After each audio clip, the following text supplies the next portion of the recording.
Thank you, Mr. Heller. It is my pleasure to introduce this panel. This is the third time that we're having a conversation on autonomous weapons at CyFy, and the first that I have had the pleasure of being a part of.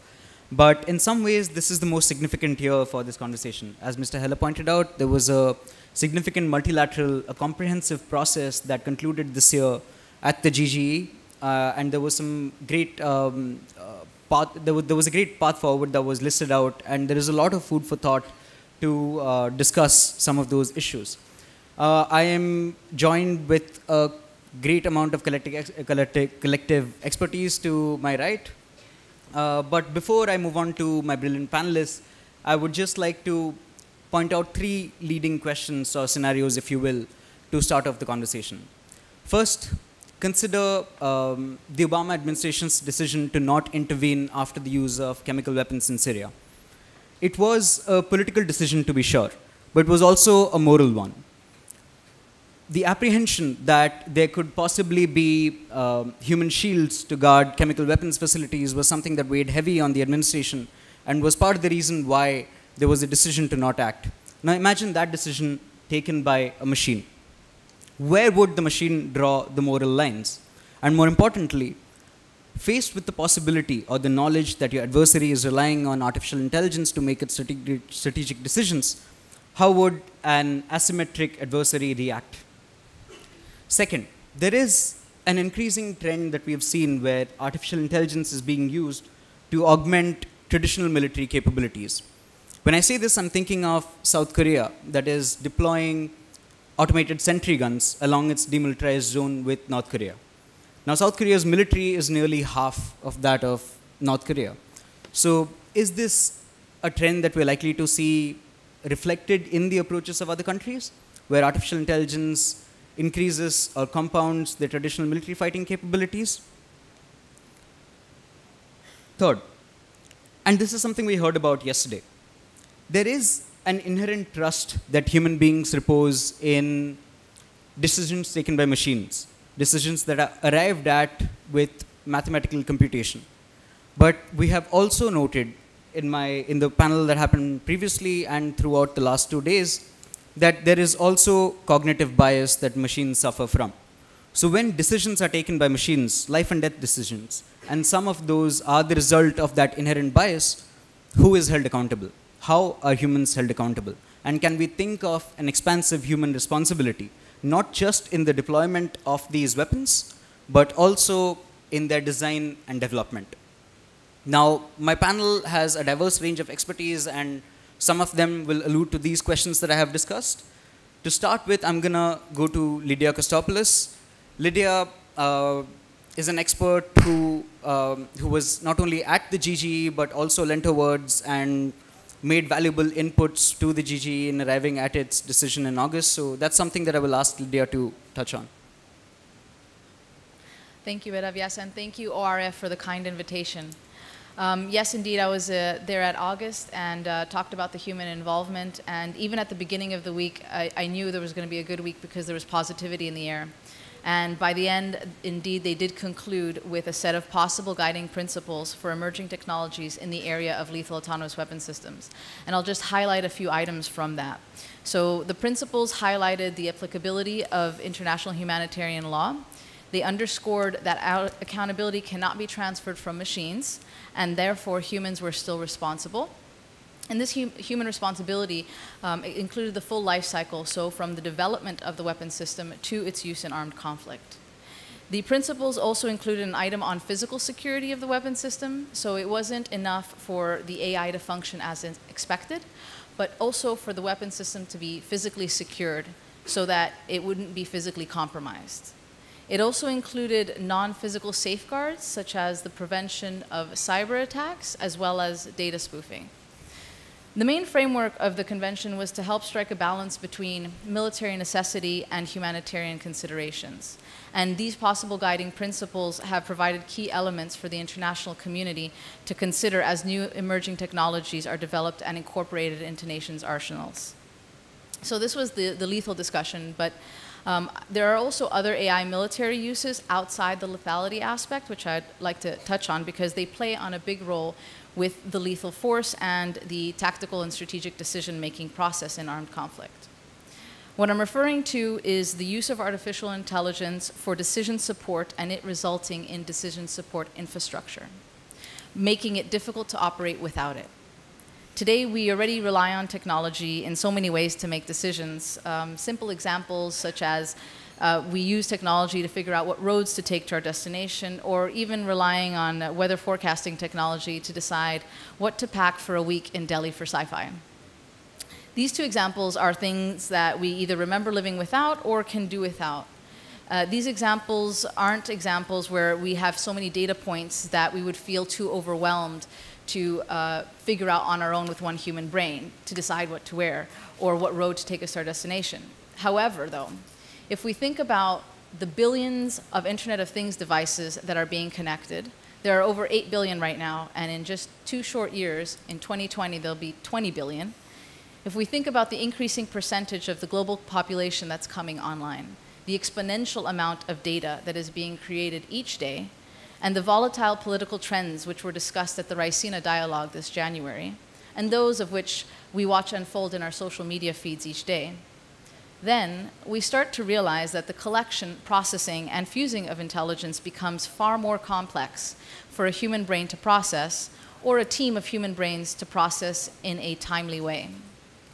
Leveraging artificial intelligence and machine learning for real-time situational awareness of the operational environment, as well as to help understand threats and opportunities and risks, will be the competitive advantage. And I would argue that in some cases, may very well be also the offset. However, using these technologies does not come without risk, and there are human biases in data and algorithmic design, as well as a risk of adversarial AI attacks, which can be understood to be similar to 0 days in the sense that the AI system did not account for these adversarial attacks. Intelligence and data analysis provides the foundation for decision-making and situational awareness of the environment for both the commander and for the autonomous weapon systems. False information or information that was assessed incorrectly due to human bias can result in tactical and strategic missteps, and as the tempo of conflict is increasing and rapid AI decision support will play an integral role, it will potentially become a dangerous combination. But as we look to unpack the human bias, we need to look at the different types of information that are collected for use with AI for national security and make an effort to identify how human, cultural, and perception bias may exist in different types of data in order to assess, of course to the degree possible, if the risk posed by these biases when we rely on them can be detrimental. But what I see is an opportunity to help shape the organizational culture in institutions that are adopting and creating these technologies, because we are aware of human bias. And the conversation, of course, must continue, and I think the best way forward is with an inclusive discussion of different perspectives and challenging the assumptions that are made in the design of AI. Thanks, Lydia. And that's an important consideration. What institutions will we rely on going forward to correct some of these biases and problems that we see emerging in AI? And the other thing that the global community has been grappling with is what sort of legal controls could we introduce?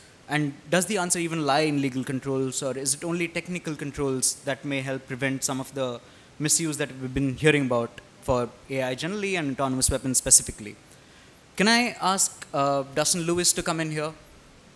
Is it possible to code ethics into machine? Is something that the last panel discussed.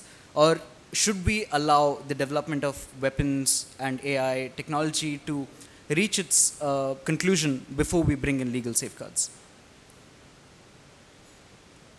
Thanks very much, Beda, and thanks to ORF for having me here today. I really appreciate the invitation, and I really appreciate the question because it gets to the heart also of the way that this panel has been scoped, which is it's not just autonomous weapons. It's AI, algorithms, and armed conflict more broadly. So to answer your question, let me make 2 big points. The first one is that, as we've already hinted, every state agrees that all conduct and decision-making pertaining to armed conflict is already governed by international law. But there are some really important distinctions among states when it comes to the interpretation and application of the existing content in terms of the principles, rules, and standards. And there's an open question and a very vociferous, in some respects, debate in the GGE as to whether or not the ethical decisions, the value judgments, and the normative commitments that already exist in IHL can or cannot be translated effectively into machine code at different stages of the decision-making process or in relation to conduct of armed conflict. So that's the first point. The international law, everyone agrees, already applies to all conduct and to all decision-making concerning armed conflict. But there's some really important interpretive and application questions that remain unresolved at the international level. The second major point that I think helps to answer your question is that it's not only in relation to weapons. Weapons, of course, are extremely important. They result in death, destruction, harm, not only to humans, but also to objects as well as the natural environment.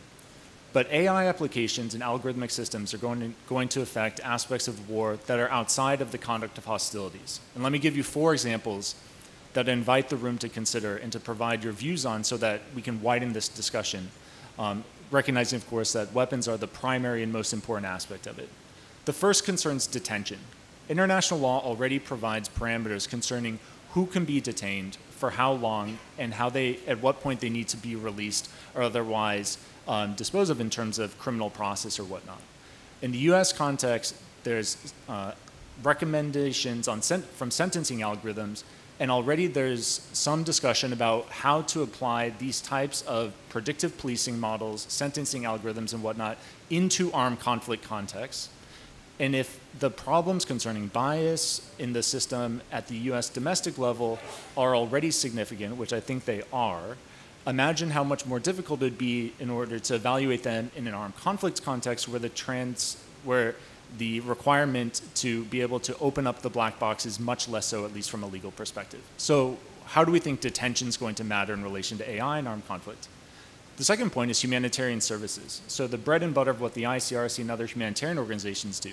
Can AI assist these humanitarian organizations in providing the type of aid and assistance that's actually more impartial in the sense of providing aid and protection services to those people who need it most?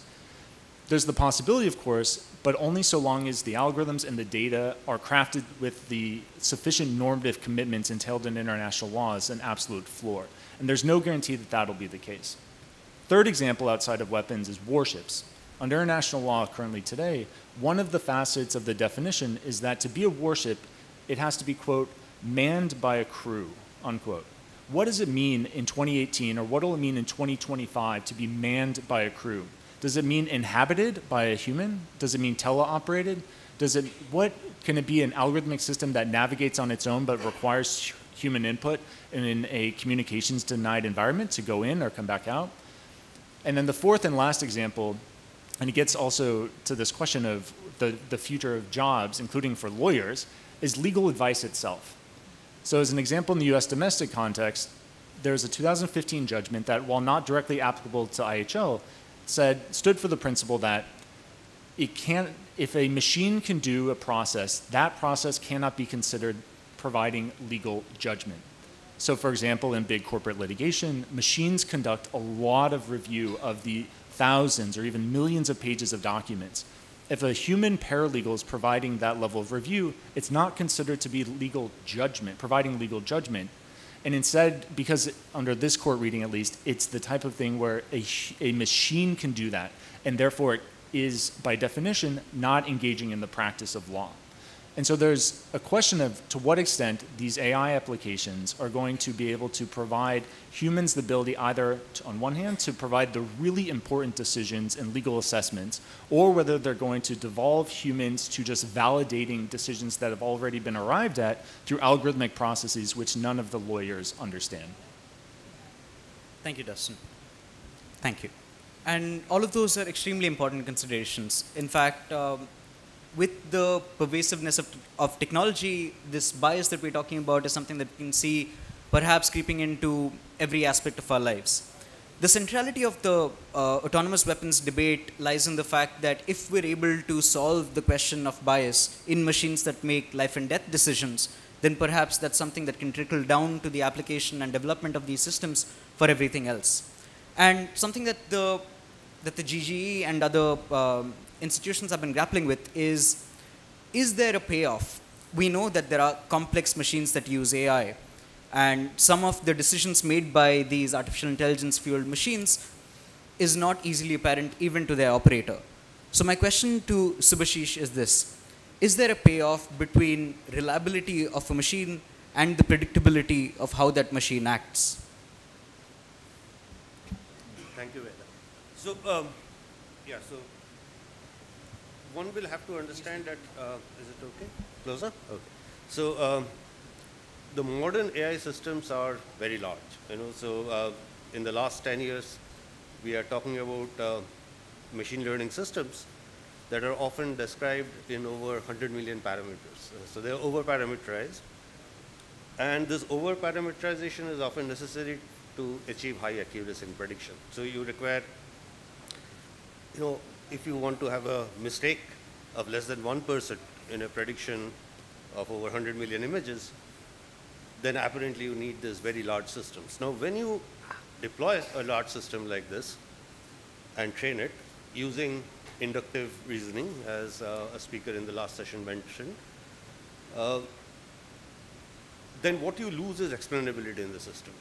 So you have high prediction accuracy. You don't have a probability distribution, but when the systems fail, you have no idea about why it failed. So the explainability of the system is completely lost. So we say that a system is reliable in traditional engineering when you can model its behavior theoretically using mathematics. So for example, if you do a coin toss, right? A coin toss is completely unpredictable. So you can get a head or tail with equal probability. But you know the probability exactly. If it's an unbiased coin, you know that if you tossed it 100 times, roughly 50% of the times it will be head or thereabouts. With a modern machine learning system, this is not true. While the system will have high predictability, predictability upwards of 99%, when it fails, it will fail catastrophically. The degradation is not graceful. And what is worrisome about this system is that we will almost never be able to ascribe a reason to the failure. So when you deploy such systems in weapons, in armed conflict, there is an obvious danger. How ethical it is to say that you hit a civilian target because you sampled from the tail of a probability distribution, and that's the best explanation that will be possible. So reliability and predictability is a crucial trade-off in modern machine learning systems.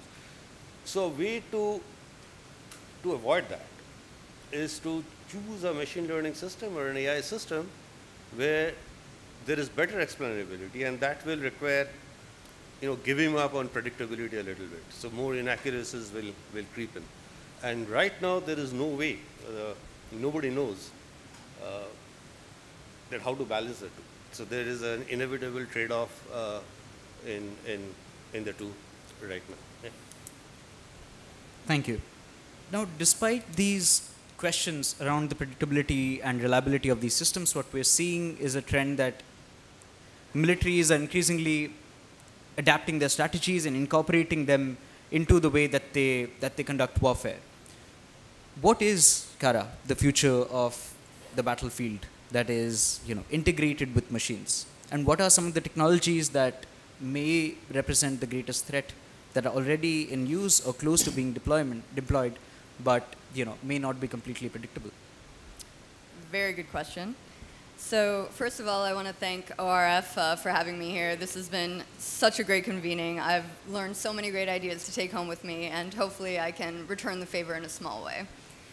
So I'll start to answer your question with a quote from the former vice chairman of the Joint Chiefs of Staff in America, Paul Selva, who in 2016, 2 years ago, told the DC think tank that the notion of a completely robotic system that can make a decision whether or not to inflict harm on an adversary is here. It's not terribly refined, it's not terribly good, but it's here. So, in light of that reality, a 2-year-old reality, I want to look at AI specifically and its implications for warfare, especially in the contexts that have been raised and broadened by the lawyers in the room, the technologists in the room, and the security experts in the room as well. So AI is going to have an enormous impact on the character of war. Whereas previous war machines were stronger, think tanks, think submarines, think airplanes, they do things that humans can't do based on strength. Now the new war machines of the future are going to do things that humans can't do based on cognitive ability. So they're smarter. Instead of being stronger, they're smarter. There are already plenty of national security uses of AI that's encompassed by the military, intelligence. Lydia alluded to some of the data processing that AI can help with economically, politically. But at a more granular level, AI is going to enable, for militaries, better situational awareness. Again, Lydia touched on this before. They can help improve electromagnetic spectrum dominance. They can also employ new tactics, decoys, camouflage, and better C2. I think it's also important to remember that militaries have been using strains of autonomy in a variety of settings for the past few decades. So if you look at the Navy's Aegis combat weapon system, long-range anti-surface missiles, these are things that militaries have employed for a long time. With the long-range anti-surface missiles, the important thing to remember is that humans determine the target. So while this missile can actually avoid threats and route to a target, humans are still actually determining what the target is. And that's crucial. The problem is that machines are getting better. Machines can coordinate actions at speed and scale that is impossible for humans. I think a really good example of this is drone swarms. You guys have probably already heard of this. It's kind of like a new cool topic, the coming swarm. So swarms are cooperative, autonomous robots that react to the battlefield as one and at machine speed. I won't belabor this too much, but some of their leading characteristics are that they're disaggregated, they're dispersed, they're cooperative, and they're dynamic. What's important for this discussion is that they employ human-machine teaming. And this is where a human-inhabited asset sort of quarterbacks the fight. So there's a blend of human and machine cognition, where one human's operating a bunch of robotic vehicles all working together to complete one task or a variety of tasks. So what does this actually say about delegating control to machines? I think it says that it is possible to have mixed control. Some humans control some tasks but delegate others to the swarm. However, this really raises questions of risk and operational control, which was also alluded to by everyone on the panel so far. And I think the basis of that is that human and machine cognition is different, right? Human and machines have different types of, this can lead to different types of accidents, whereas machine intelligence is very brittle.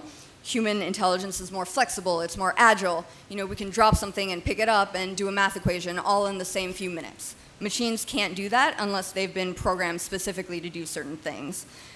They're capable of very, very narrow tasks, but they can dramatically fail if they're pushed outside what they're programmed to do. If you guys saw the contest between Watson and Ken Jennings some years ago, there was one instance where Watson repeated the wrong answer that Ken Jennings gave, and Alex Trebek was like, "What? He just said that. Why would you say that?" And it's because the designers did not program the computer to take into account a wrong answer that was provided by the other contestants. So while Watson ended up trouncing the two Jeopardy champions considerably, in that instance, he was immediately dumb. So this is an example of the brittleness of machine intelligence compared to the agility of humans. And this is reflected in the battle space. All this is because unpredictable systems interacting with unpredictable systems, as you spoke about, increase risks, even in lower stake environments. Think about Amazon bot bidding wars that increase the prices of something simple like a book to millions and millions of dollars because they were programmed to raise the stakes. So in conclusion, we're at a stage in our research right now where there are actually more questions than answers. This technology will not only change warfare, but human society as a whole. So what we do about its military applications, essentially what we do about its potential to inflict violence on our fellow human beings, is a question that we need to answer, and we need everyone here from the areas that are on the panel to inform this debate. Who governs this tech, if anyone? How do we decide? How should we think about the role of humans in warfare? Me personally, my bottom line as a former practitioner, humans are morally responsible for what happens on the battlefield. I see the delegation of control to machines, particularly when it comes to lethal force. I was a targeter in my previous life, is a very serious game. No increase in efficacy or efficiency is worth the cost that ceding decision-making responsibility to machines incurs. Machines can enhance and support our efforts, but ultimately, human judgment is critical. Thank you, Kara. Now, for the last intervention, let me turn to CyFy's troublemaker-in-chief. Sean, the conversation that we've had so far has been predicated on the responsible use of these machines. What the law can do, how we develop these weapons, and how we reduce bias. But what happens when disruptive actors also develop same capabilities? How do we see great power dynamics and warfare in the future playing out? Thanks, Beda. It's a pleasure to add some insights to this. I think the panelists have laid out the issues fantastically and identified some of the real challenges. And all I'd like to offer is a little bit of a systemic perspective. In one of my roles, I lead the future conflict research at the International Institute for Strategic Studies. And in our flagship publication, The Military Balance, we included a little bit of a discussion this year, an essay about the implications of AI on the future battlefield and what it means at the tactical, operational, and strategic levels. So let me just give one poignant thought at each of those.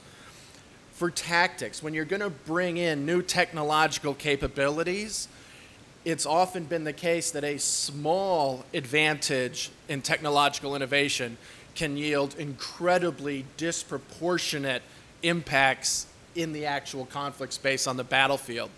And I was trying to think of a good analogy here, and I think the best one that I can think of from recent history is the famous armor battles in the Gulf War in February of 1991, where large numbers of US and Allied tanks engaged large numbers of Iraqi tanks on the battlefield, and arguably two very good military capabilities in the armor sense. But the advantage, technological advantage on the American and Allied side led to incredibly, devastatingly asymmetric results. I was just looking them up. In the Battle of 73 Easting, as it's known, the US and UK troops lost 1 Bradley fighting vehicle. The Iraqis lost 160 tanks and 180 personnel carriers. The following day at the Battle of Medina Ridge, 2 U.S. personnel were killed, 4 U.S. tanks destroyed, along with 2 helicopters, 4 Humvees, and 1 airplane. On the Iraqi side, they lost 186 tanks, 72 artillery pieces, and 118 trucks. The C4ISR capabilities and the somewhat more advanced technologies on the one side overdetermined the outcome. So at the tactical level, these technologies we're talking about are going to have incredibly disproportionate impacts if an asymmetric actor comes to the field with an innovation. Moving on to the operational doctrinal side, if you make this observation, I think Kara was talking about the different types of military assets. 20th century warfare was about extremely large centralized platforms for power projection. Think of an aircraft carrier or a carrier group. But if you couple that with her concept, it's been widely discussed, but she presented very nicely, of intelligent drone swarms of miniature or micro-sized adversaries coming in massive swarms that cannot easily be individually targeted and that are incredibly intelligent and adaptive to the situation they're engaged in. Some of my analysis and our researchers are leading to ask the question, are centralized, expensive platforms going to become more liabilities than assets? There was a time when we used to mass infantry in phalanxes or blocks on the battlefield, and they would march in the Napoleonic era and throughout the 19th century, and we quickly realized that massing infantry in one place made them a liability, and we dispersed them for more advantageous tactics and doctrine. Well, I think we have to revisit our military procurement and doctrinal practices and ask the question, these weapons and technologies of the future, will they make those old concepts as obsolete as a Spartan phalanx? taking it to that final step of the strategic thinking in this area, and this is the final takeaway of that essay in the military balance, was we'll have AI competing against AI on the battlefield. But what about AI competing against the civilian or military decision makers in the adversary's capital, affecting situational awareness, affecting moral support for the cause that's being fought on the battlefield? And I'm going to leave you with this provocation, and I hope we pick it up more with my panelists, is if international law and national doctrine is going to guarantee that we keep a human being in the loop for lethal decision making, as a strategist, you've just promised me that your weakest link is going to remain in the chain, and that is exactly the link that I will target my strategic AI to manipulate and undermine for my advantage. Thanks. Thank you, Sean. Let me pose a counter to your counter. Human beings are maybe a point of vulnerability, like you said. But the one thing that we have noticed is a common trend in all technology is that none of it is secure. The Bloomberg last night reported the wide-scale breach that China was able to conduct by installing a microchip the size of a blunt pencil tip into servers that were used by highly secure tech companies as well as the Department of Defense. So what happens when we over-rely on these technologies?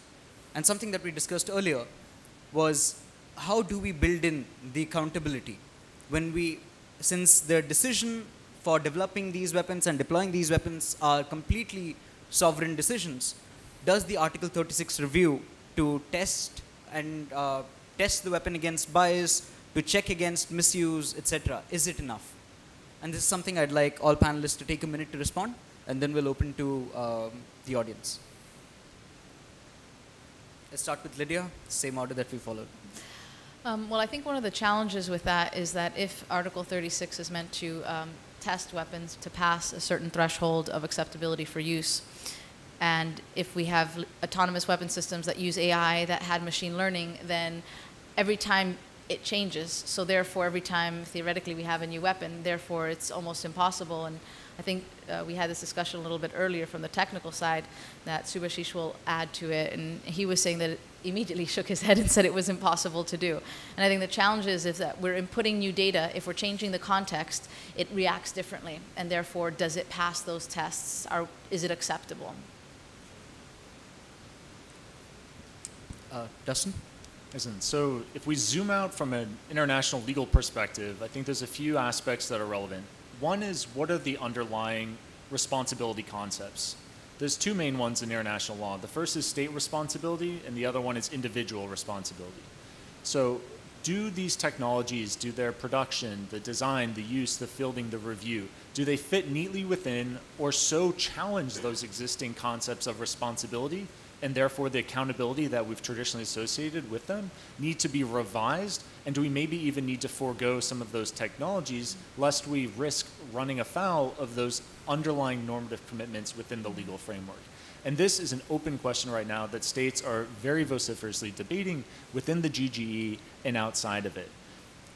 From my perspective, it's unclear right now whether and to what extent command responsibility, as traditionally understood, can allow for or afford these types of systems upon systems upon systems, incorporating elements of AI into them for fielding at the different stages.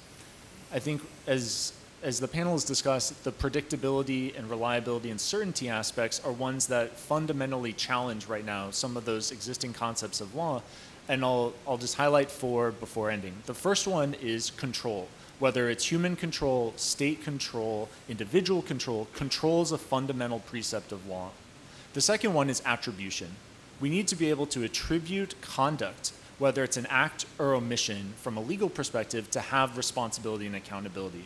And attribution is, as everyone in this room knows, increasingly difficult, and it's already been very hard in the context of cyber operations and other algorithmic systems. The third is foreseeability. This is a very important aspect of the law because you should only be engaging in conduct that's reasonably foreseeable in terms of its effects, within the context of the legal framework, whether those effects are on military actors, on civilians, on the natural environment, or anything else. And the last of the precepts concerns reconstructability. So to what extent can we reconstruct how the decision-making and conduct occurred? And if we can't reconstruct it with the sufficient level of reliability, perhaps we should forego some of those technologies. Subhashish, I'd just like to hear your thoughts on that. What do you think what do you think is going to be the consequence of over-reliance on technology, especially technology that may not be as secure as we'd like to believe? If you rely on technology, the key, in my opinion, is to understand it. And the understanding can only, so when you're talking about a machine learning system or an AI system, the understanding can perhaps come only at the design stage. So these technologies, they are trained on such large data, and they're so data dependent that when you take it away from the data in which it was trained to another context, so that's if you transfer the context, it is absolutely impossible to test the system for biases. So how will it react to a new situation is something that cannot be tested. It's actually theoretically impossible. So any caution or any responsibility that you attribute must be attributed to the designer, and there has to be a huge consideration before deployment of such technology. So understanding all the nuances, especially the catastrophic failure points before deployment, I think will be the key issue. That at least try to foresee in what all ways the technology can fail before you can even contemplate deployment in large. Thank you. Kara, you bring a unique perspective to this debate from your experience with the military plus your experience from behind the doors of a large tech company. So exactly how bleak does a future look? We have a lot to be excited about, but a lot to be aware of as well. And I would actually build on what Subhashish just said. I think we need to build an awareness of this technology and understanding as best possible into the layman, right? Into our young officers, whatever military that we exist in. Tantamount to that is public and private sector lashing up on these issues. So, having been in the halls of the Pentagon and the halls of Facebook, it's absolutely critical that we keep this debate open, that we talk to each other, that we share the latest developments that could potentially affect national security and companies in turn. So these would be things like, especially with regard to the military and the private sector can help people figure out adversarial data inputs, spoofing images. We were talking about a common example that everybody utilizes where a turtle is made to look like a rifle. Imagine the implications that could have for intelligence reconnaissance or intelligence surveillance and reconnaissance if a hospital is made to look like a compound, if we get to that level. Deep fakes are also something that we can work with on the private sector to better figure out, better be aware of and understand. So it's a technical literacy. When I talk about deep fakes, imagine it in an operational context. So we talk about it in a societal context, in an unsavory portion of society often. But at this point, what if troops are in a video teleconference and a video of what they assume is their commander barking orders to them comes on the screen, but it's actually a realistic depiction of fake video? And Klon alluded to this in his keynote yesterday. So what is a junior officer to do? If we build in that awareness, if we work with tech companies, the public and private sector remain tightly connected, then I think we can stand to better confront those vulnerabilities that exist in the tech and have a brighter future going forward rather than a dire one. Thanks. We can and should do all of these things. I'm just really worried about the turtles. Sean, any closing thoughts? Yeah, I think there's obviously the concern of over-reliance on this technology, and the unfortunate story of human history is technological innovation and then application of those innovations in military conflict. And in many cases, the perception of military necessity has actually led that innovation. Good example there is nuclear energy, both military and civilian. But when we're talking about things like the news story that you alluded to, or the deep fakes that Karis was talking about, I think there's really a need for serious consideration of self-restraint and looking at paths you don't want to go down. We don't want to be doing the technological equivalent of poisoning the entire opposing society's water supply, which is actually what I would almost equivocate the firmware implants in all the main servers on the other side. The interconnectivity and the potential to harm civilians as well as individuals in your own interconnected country are very substantial, and this is where I would argue that the principles of discrimination and proportionality from international humanitarian law have to be completely considered in advance of the development and deployment of some of these weapons.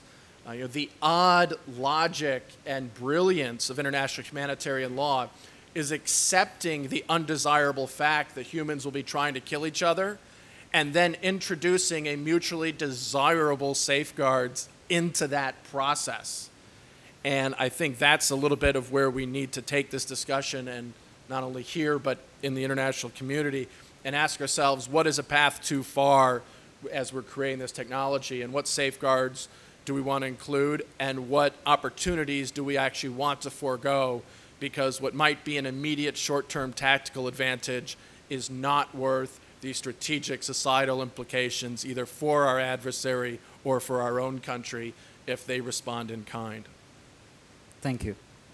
The floor is now open for questions. If you have any questions for the panelists, please introduce yourself, identify the panelist if it's for a specific one, and you can use the mics at the side of the hall.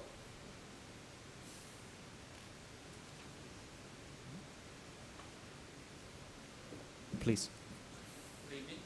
My name is Shivare, and the question I want to ask is that as we have already identified the existence of fifth warfare in many platforms, so I want to explore the vulnerabilities that are assets to our national securities, like stock exchanges, power grids, even the credit card credentials scams, the bank account details hackings, ransomwares like WannaCry, and even the mobile apps like Blue Whale challenges, which have hit the children in many countries.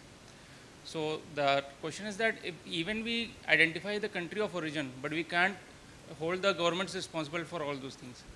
So should the immediate action should be by the governments or the military, or there should be a government organization or global organization which can look into the redressal matters in such matters? Thank you. Dr. Saran, you had a question? Yeah, I just wanted to ask Kara and Sean, are we overemphasizing the existence of doctrinal approaches when we speak about autonomous systems? And even if we are those doctrines going to be devised by the thinking of yesterday, or are the systems going to devise it themselves? So in this circumstance, how do you create strategic stability? And the asymmetry Sean spoke about and the swarms you spoke about are essentially a threat to stability as we have learned it in the 20th century and now. So these are two parts of the question. Is a doctrinal understanding to autonomous weapons really the right way to go about it? And do you really believe countries with these asymmetric capabilities have the capacity to invest in doctrinal thinking? And second, are the doctrines going to be generated autonomously and not necessarily by you and me? And what does that do to strategic stability? Thank you. Let's take the first question first and keep it within the context of this panel. And we've discussed some of this, but what do you guys think about the weaponization of the cyber vulnerabilities that exist by integrating it with artificial intelligence, and how much of it is a threat to the critical infrastructure that countries rely on? This is to the whole panel, so anybody feel free to jump in.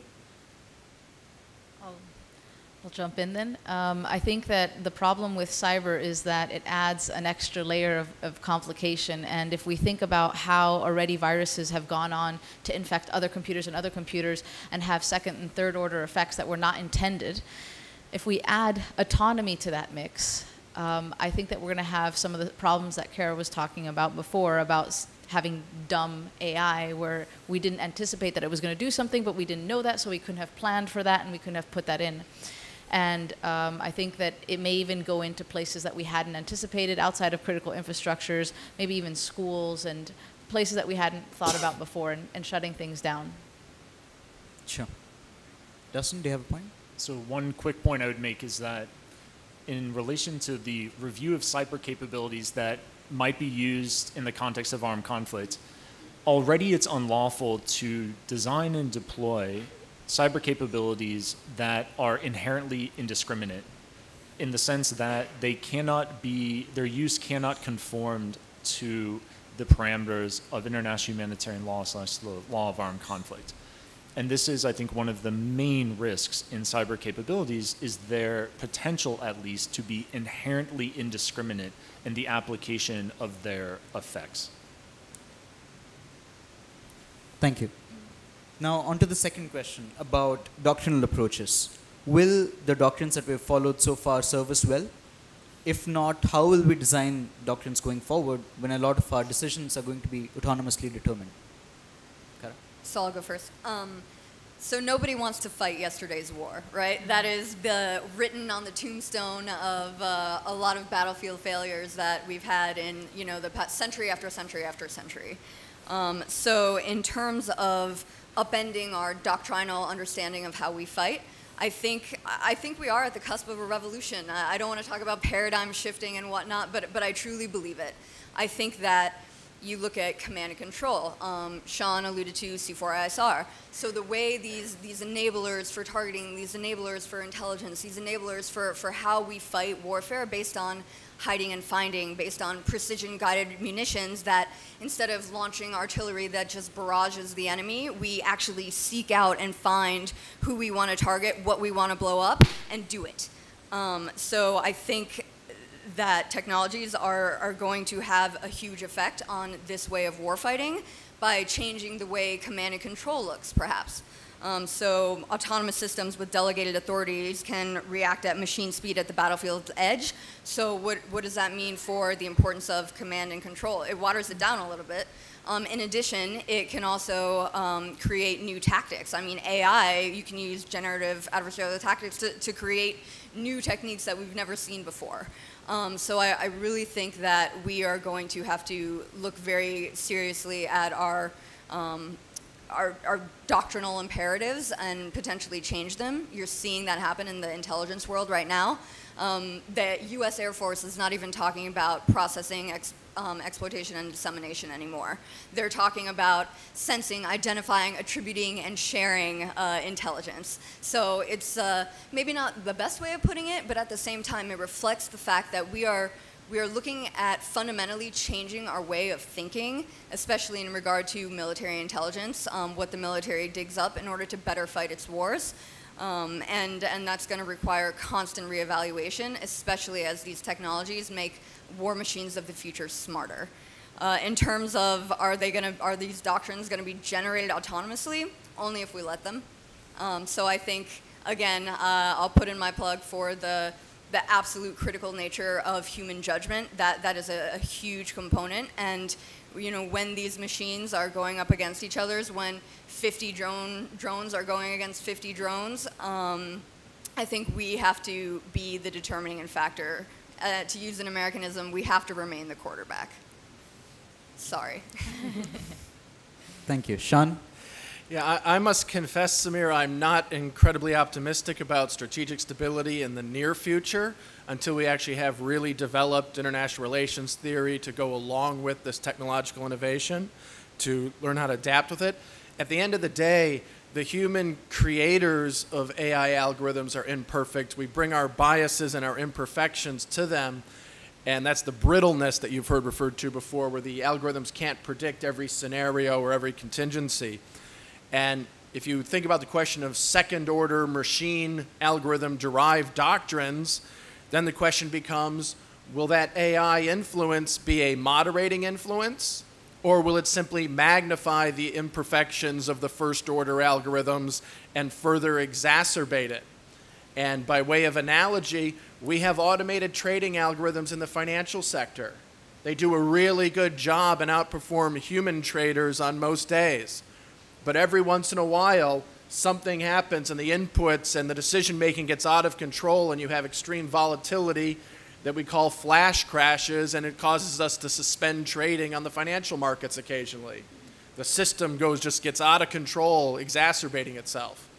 It's one thing to try to suspend trading on a bourse that you can manage. It's another thing if this is happening in your healthcare system or on the battlefield and in your national security decision-making chain of command.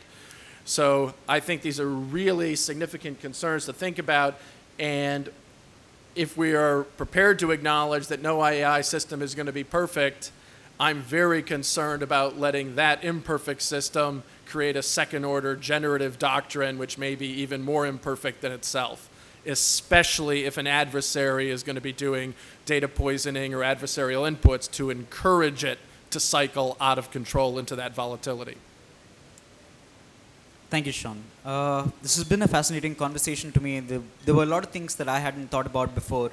And I think between us, we were able to cover a whole gamut of issues, from the development of these weapons to building legal tools to protect against their misuse to finally thinking about the cascading effects that these weapons could have. I believe we have a spotlight, but please join me in giving a huge round of applause to the panel.